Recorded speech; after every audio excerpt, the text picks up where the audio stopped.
أعوذ بالله من الشيطان الرجيم.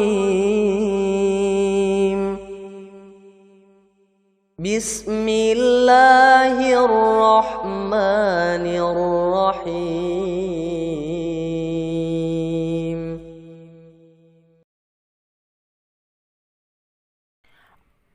Adat dan taradat. Di sini kita ada dua macam yang kita harus pelajari, yaitu adat dan taradat dan penyusunannya. Yang kedua, fungsi dan penerapan adat dan taradat. Yang A, adat dan taradat dan penyusunannya. Adat dan taradat adalah jenis adat yang ketiga di Minangkabau. Ia juga menempati urutan ketiga dari 4 jenis adat yang ada. Adat nan taradat ini memiliki hubungan yang erat dengan adat nan diadatkan dan adat nan sabana adat. Hubungannya merupakan hubungan atas bawah atau hubungan hierarkis. Posisi tertinggi ditempat oleh adat nan sabana adat. Posisi kedua adat nan diadatkan, dan posisi ketiga adat nan taradat.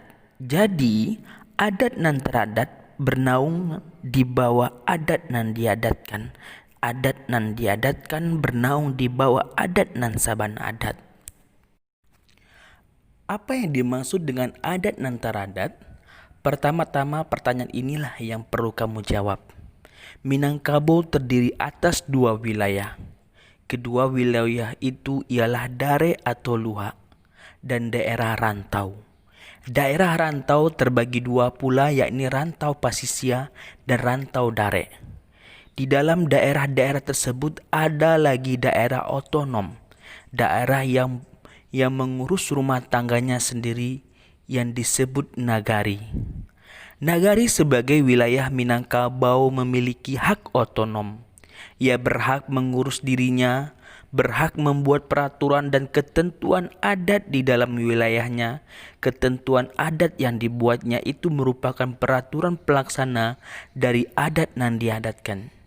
Jika ia membuat peraturan atau ketentuan adat yang baru, tentu tidak boleh bertentangan dengan adat yang diadatkan dan adat nan sabana adat.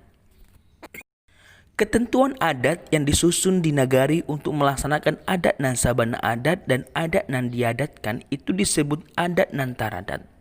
Kalau nagari membuat adat baru yang tidak bertentangan dengan kedua tingkat adat di atas, juga disebut adat nan taradat. Jadi, adat nan taradat ialah adat yang dibuat oleh suatu nagari sesuai dengan keadaan dan kebutuhan nagarinya dan tidak bertentangan dengan adat di atas. Dari pengertian itu lahirlah istilah adat salingkuang nagari. Adat nan taradat berbeda di setiap nagari di Minangkabau. Perbedaan itu bersumber dari perbedaan keadaan dan kebutuhan. Keadaan suatu nagari berbeda dengan nagari lain. Misalnya terdapat perbedaan geografis, perbedaan ekonomi, perbedaan sosial, dan perbedaan budaya. Dengan adanya perbedaan itu akan terjadi pula perbedaan kebutuhan. Oleh karena itu adat atau aturan-aturan yang berlaku juga berbeda di negari lain. Hal itu diungkapkan di dalam ungkapan adat. Lain lubuk, lain ikannya. Lain padang, lain bilalangnya. Lain nagari, lain adatnya. Adat Minangkabau itu sama di seluruh wilayahnya. Yang berbeda antara satu luak dengan luak lain. Antara satu nagari dengan nagari lain ialah pelaksanaannya. Adat nan taradat ialah peraturan melaksanakan adat Minangkabau di setiap nagari. B. Fungsi dan penerapan adat nan taradat. Pada bagian terdahulu telah kamu pelajari adat nan taradat dibuat di nagari. Pemuka masyarakat di suatu daerah membuat adat ini untuk mengatur kehidupan masyarakat di lingkungan nagarinya. Adat nan taradat itu pada hakikatnya adalah peraturan dan ketentuan lingkungan di nagarinya. Adat nan taradat itu pada hakikatnya adalah peraturan dan ketentuan yang berlaku dalam negara tertentu. Para pemuka adat membuatnya tentu dengan tujuan tertentu. Tujuan itu ada hubungan dengan fungsinya. Apa fungsi adat Nantaradat itu? Adat Nantaradat itu berupa peraturan atau ketentuan. Peraturan itu merupakan peraturan pelaksanaan dari adat nan diadatkan dan adat nan sabana adat.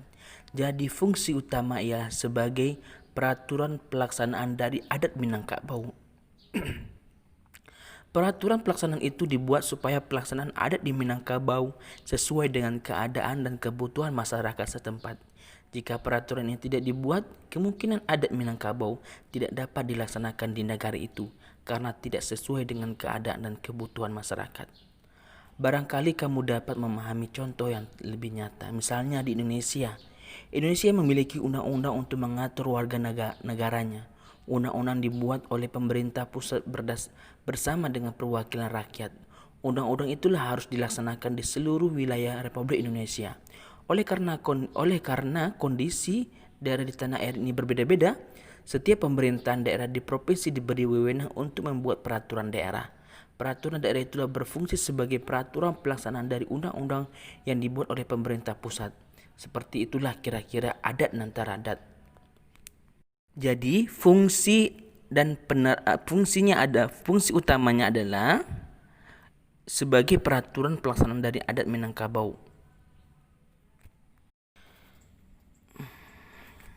Berikutnya adalah penerapan, atau mari kita lihat pelaksanaannya. Contoh yang dapat diberikan contoh banyak, misalnya dalam Batagak Gala Pusako atau Batagak Penghulu. Aturan dasarnya tetap sama untuk seluruh wilayah Minangkabau. Hukum dasarnya sama untuk semua kaum dan suku daerah ini. Hal itu diungkapkan dalam Kato Pusako. Batuang tumbuh di bukunyo, karambia tumbuh di matonyo, nan batung gua bapana bangan, di mano batang tagule, di sinan cindawan tumbuh. Birik-birik tambang kasama, dari sama turun ke halaman. Patah sayok tabang baranti, tasuo di tanah batu. Dari miniak turun ke mama, dari mama turun ke kemanakan. Patah tumbuh hilang baganti, pusako lamo bai tujuo. Ungkapan ini menyatakan setiap pengangkatan penghulu harus sesuai dengan hukum yang berlaku di Minangkabau. Hukum itu ialah Kato Pusako, tidak boleh menyimpang dari ketentuan hukum itu.